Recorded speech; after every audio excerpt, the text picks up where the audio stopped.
Halo, apa kabar Wong Kita Galo? Selamat berjumpa kembali dalam program berita seputar iNews Sumsel. Di saat Anda siap beraktivitas di pagi hari, saya Anggi Pradita siap menemani Anda dengan berbagai berita dan informasi menarik hari ini, Rabu 28 Februari 2024. Sajian utama hari ini antara lain, jembatan gantung rusak parah diterjang banjir.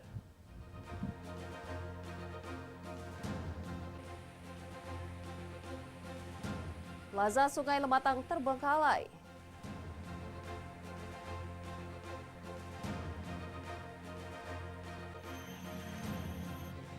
Panen duku kompering membawa berkah petani.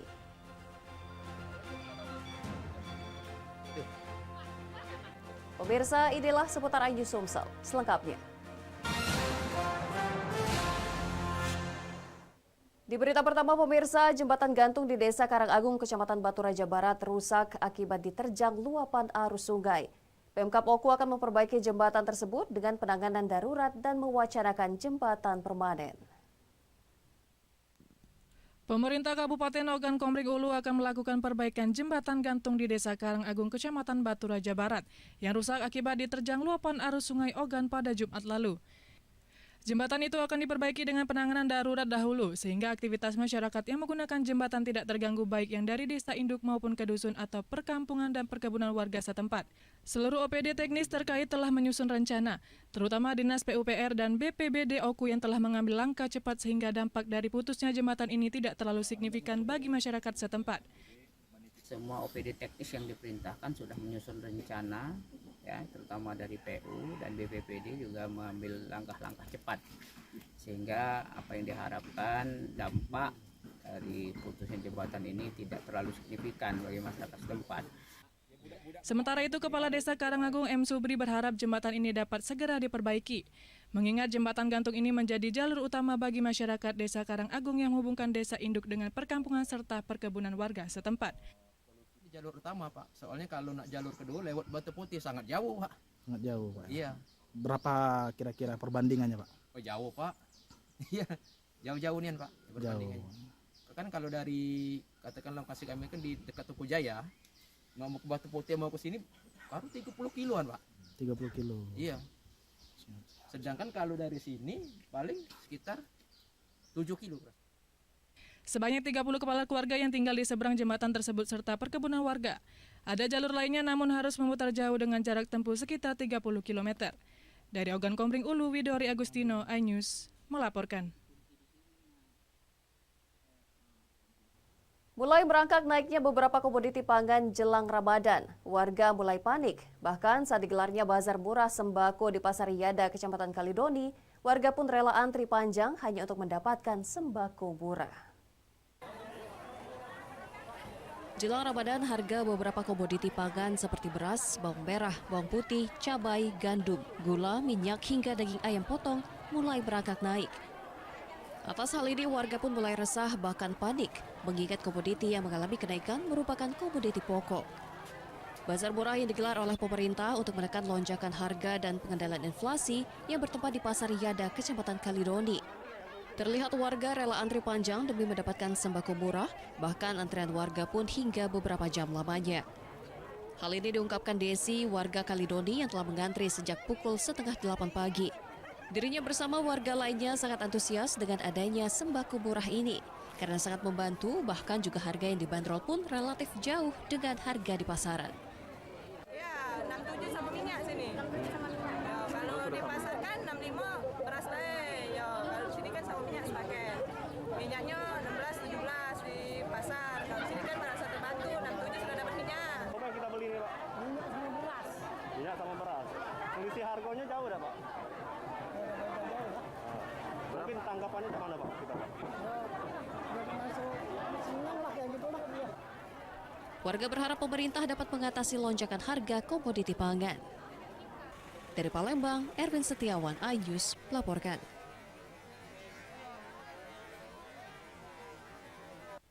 Pemirsa, pelataran Sungai Lematang yang pernah populer belum lama ini menjadi perhatian publik bukan karena adanya hal menarik, namun karena sepi pengunjung dan nyaris terbengkalai.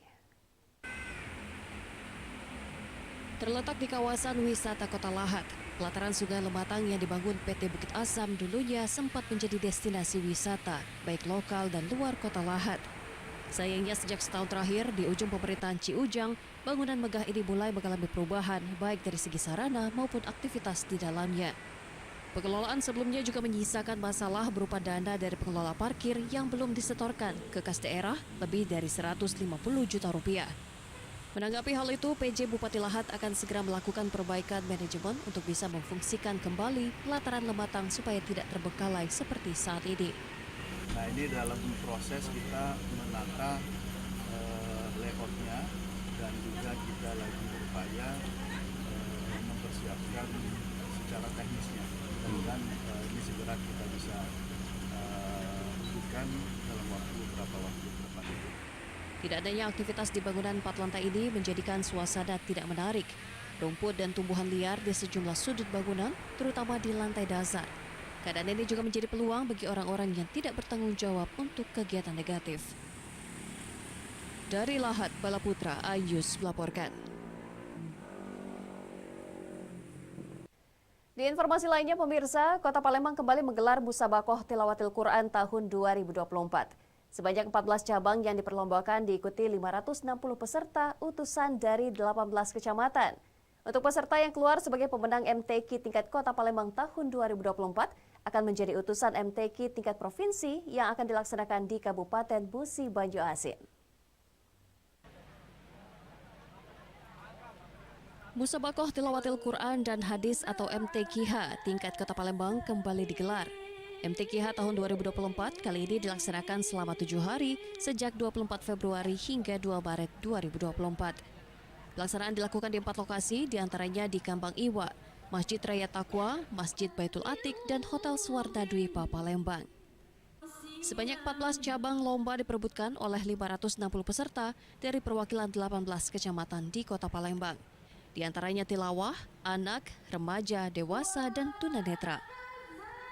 Murotal, tahfiz Al-Quran mulai 1 juz, 5 juz, 10 juz, 20 juz, dan 30 juz. Tafsir meliputi 3 bahasa, yaitu bahasa Indonesia, Inggris, dan Arab.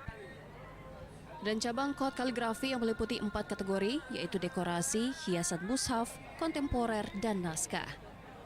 Secara pelaksanaan cabangnya sama karena kita mengikuti aturan dari pusat, tetapi tahun ini kita mengikut sertakan beberapa UMKM dan ada kita buat spot-spot seperti foto booth, kemudian foto 360 untuk menarik masyarakat datang menyaksikan MTQ.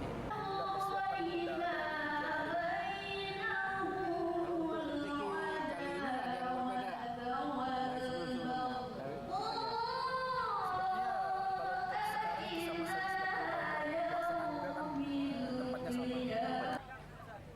Pemenang lomba MTQH tingkat Kota Palembang akan ditetapkan sebagai perwakilan yang akan mengikuti MTQ tingkat provinsi yang akan dilaksanakan di Kabupaten Musi Banyu-Asin.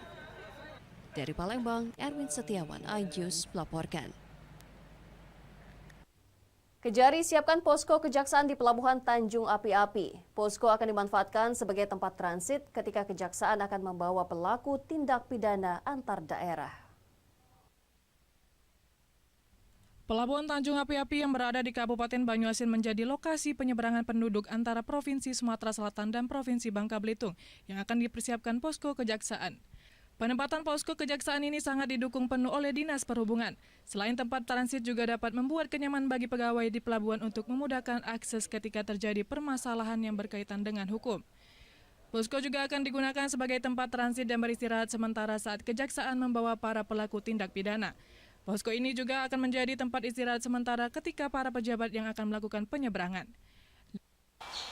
Berkaitan dengan posko kejaksaan yang berada di Pelabuhan Tanjung Api-Api, karena Tanjung Api-Api wilayah kami, makanya perintah dari pimpinan supaya kami berkoordinasi dengan Dinas Perhubungan, dengan Pak Gunawan, untuk melihat kesiapan posko tersebut. Pelabuhan Tanjung Api-Api ini adalah ranah dari pengelolaannya berada di provinsi. Kita akan berkoordinasi dan cukup akan mensupport juga pihak dari kejaksaan, baik itu kejaksaan tinggi maupun kejaksaan negeri terkait dengan maksud dan tujuan dari pendirian posko ini. Kami akan bekerja sama dengan Dinas Perhubungan Provinsi untuk tetap bisa mensupport kegiatan daripada Kejaksaan Negeri maupun Kejaksaan Tinggi. Dari Banyuasin, Ahmad Saiful, iNews melaporkan. Panen duku komering membawa berkah petani. Saksikan beritanya sesaat lagi.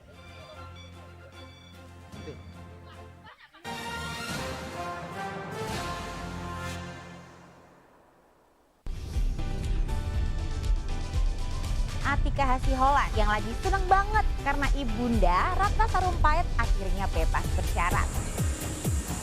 Kali ini Ruben akan melaporkan oknum yang dianggap menghina Betran dan Thalia Onsu. Digelar di kediaman Jennifer, pasangan ini sampai merogoh kocek ratusan juta rupiah demi menggelar pesta meriah.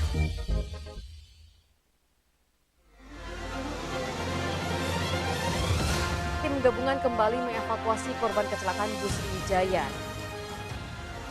Pemirsa, polisi akan mengumumkan hasil uji balistik penembakan gedung DPR.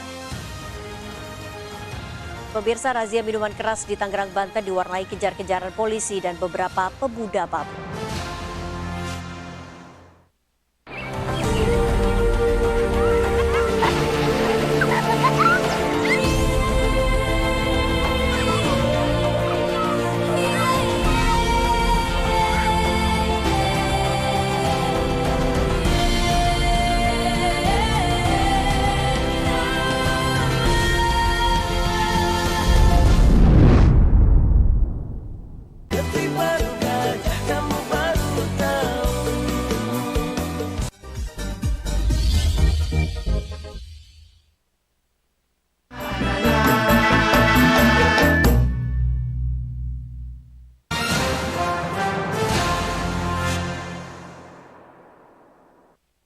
Terima kasih Anda masih bersama kami dalam seputar iNews Sumsel.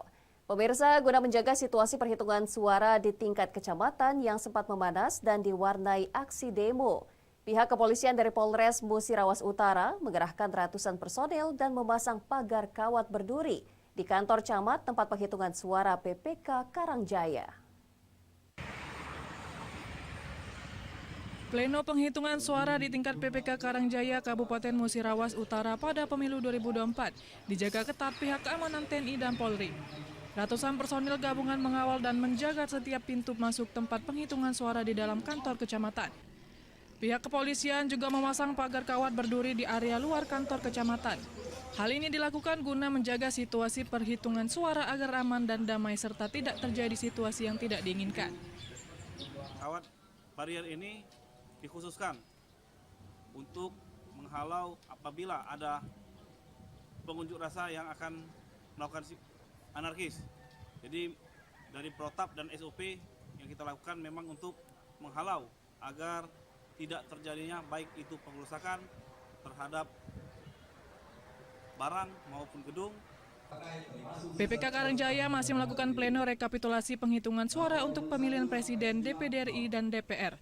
Sedangkan untuk pleno DPRD Kabupaten akan dilaksanakan setelah penghitungan ulang untuk 17 TPS di 3 desa yang terdapat indikasi kecurangan. Dari Muratara, Sudirman, iNews melaporkan.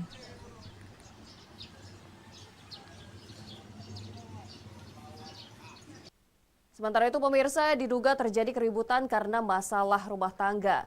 Seorang istri di Palembang disiram air keras oleh suaminya. Akibatnya kulit tubuh korban mengalami luka bakar. Kulit tubuh seorang istri di Palembang berinisial SW melepuh hampir 80% usai disiram air panas oleh suaminya berinisial DK. Korban disiram air panas di rumah mereka di Jalan Kapten Robani Kadir, Kelurahan Talang Putri, Kecamatan Pelaju, Palembang. Kakak korban yang mendapat laporan dari korban SW kemudian membuat laporan ke SPKT Polrestabes Palembang. Dedi Sucipto, kakak korban, tidak mengetahui pasti penyebab adiknya disiram air panas oleh suaminya. Namun penyiraman air panas ini diduga lantaran ada masalah rumah tangga antara korban dan suaminya. Korban sendiri masih dirawat intensif di Rumah Sakit Muhammadiyah Palembang untuk diberikan perawatan medis. Iya, adik itu kan nelpon aku. Sudah datang sana. Ya aku tidak tahu juga kan kejadian itu kan. Tidak tahu nggak disiram itu kan posisinya itu kan. Itu pengakuan itu disiram siapa itu? Ya suaminya. Laporan telah diterima pihak kepolisian dan terlapor yang melarikan diri usai menyiram air panas dalam pengejaran petugas. Dari Palembang, Muhammad David, iNews melaporkan. Pemirsa, salah satu buah terkenal di Sumatera Selatan yakni buah duku. Selain manis, buah ini pun sangat disukai setiap orang. Kini buah tersebut sedang mengalami masa panen raya. Para pemilik kebun duku meraup keuntungan puluhan juta rupiah. Berikut liputannya untuk Anda.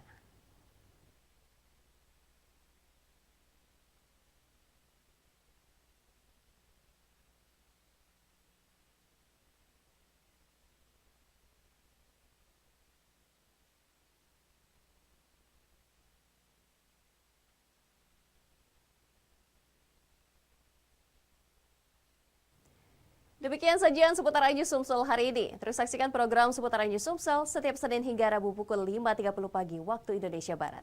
Saya Anggi Pradita, sampai jumpa.